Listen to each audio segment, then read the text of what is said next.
Hello and welcome to another edition of Trotsky or Bust. It is the 18th of August, the day after, the day after the first day of the Democratic Convention, and oh my God, if it was hard to watch for you as it was for me, I don't know how we made it, and I don't know how we're going to make it the next 3 days. I'm actually looking forward to next week, the Republican convention, even though it's going to be even more BS than this one. At least the Republicans are interesting. They have these crazy ideas, deep state, whatever. At least I think that's why Trump wins, is, neither Trump or Hillary or Biden is going to do a damn thing for regular Americans, but at least Trump is entertaining, if nothing else. Oh my God, was that a terrible night last night? And of course, they had to say it. Started with Eva Longoria. This is the most important. I know they say it every year. This is the most important election of our times. Meaning, we lied to you 4 years ago.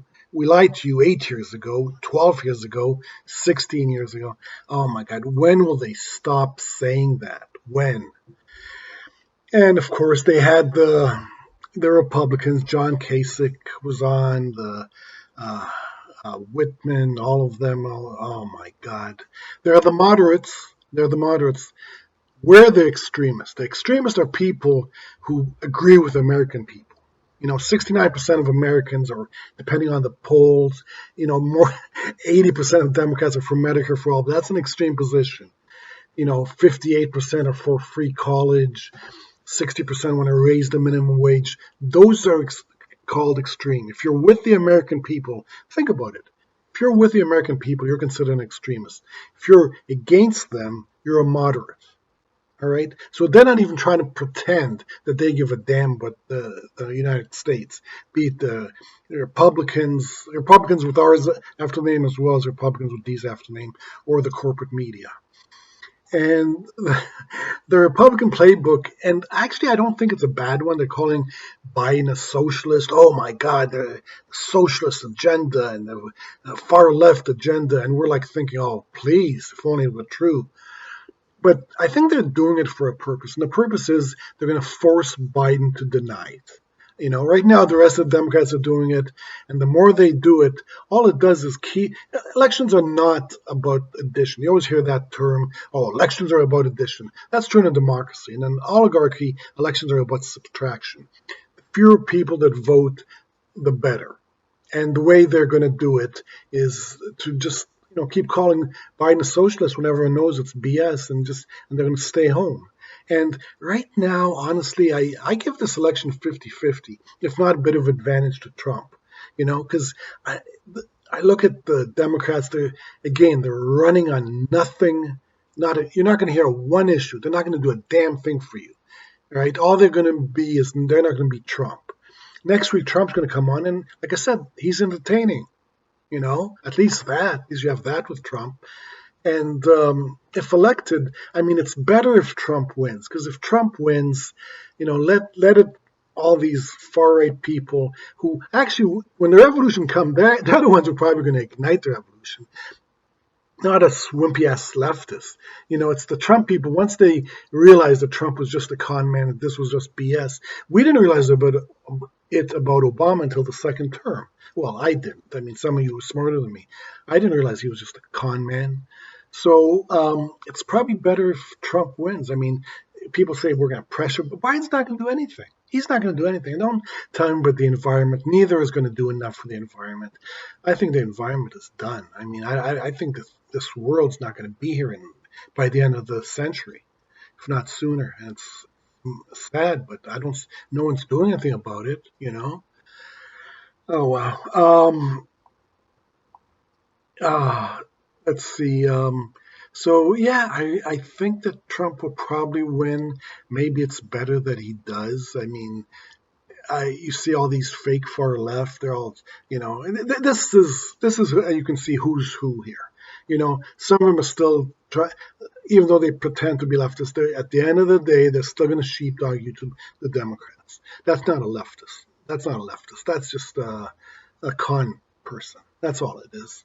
They're no different than Bernie, right? Just to pretend that they're on your side, but yeah, I guess we have to, in the end, choose the lesser of two evils. No, no, we need a third party. We must have a third party.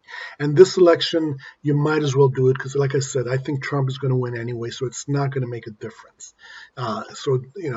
We didn't, had we, there been a third party last time, they would have blamed the loss on them. They blamed it on Bernie anyway. It doesn't matter. They're not going to learn. They don't want to learn the lesson. They're doing fine. If people don't vote, that's fine. They try to get it so only the top 1%, ideally. Let's say, probably in the next 10, 20 years, elections, only 10% of the people are going to vote. That will be the top 10%, the people who benefit from the stock market. And that's going to be fine with the politicians, be fine with the Democrats, fine with the Republicans. So don't give me this shit about lesser of two evil. Biden is not the lesser of two evil. He's the same evil as Trump. And we must have the third party. That's about it for that. One side note I want to talk about, I saw Katie Halper, and oh God, I hate watching her or really any capo. I don't know if you know that word, Kapo. Kapo. The capos were the people in the Jews in the concentration camps who worked for the Nazis, or in the ghettos who worked for the Nazis, and in the end, a lot of them went to gas chamber anyhow, so it didn't help them. But the cop was just a word we use for Jews who are traitors, and there's plenty of them online on the fake far left. So Katie Halpin certainly is one of them. And the reason I call her that is it'd be one thing if she cared about the Palestinians, but she doesn't. She doesn't say anything when they're murdered in Yarmouk refugee camp. She says she never mentions Hamas. She never mentions the PA. So she doesn't give a shit. Does she hate her own people, or is she just trying to further her career, right? Because all of them, whether it be Katie Halprin or uh, I don't know, Max Greenwald, or all of it, or what's his name, Noam Chomsky, or Norman Finkelstein. I don't know if you know Norman Finkelstein, that lunatic. Norman Finkelstein came out against BDS, and now they've totally disowned him. They hate him. That shows you, don't try to kiss the ass of these anti-Semites. All right. But anyhow, the reason I bring this up is Jimmy Dore was on Katie Halpern's show, and she's one of trying to sheepdog people to the Democratic Party. Well, Biden's not quite as bad as Trump, and maybe we can pressure him.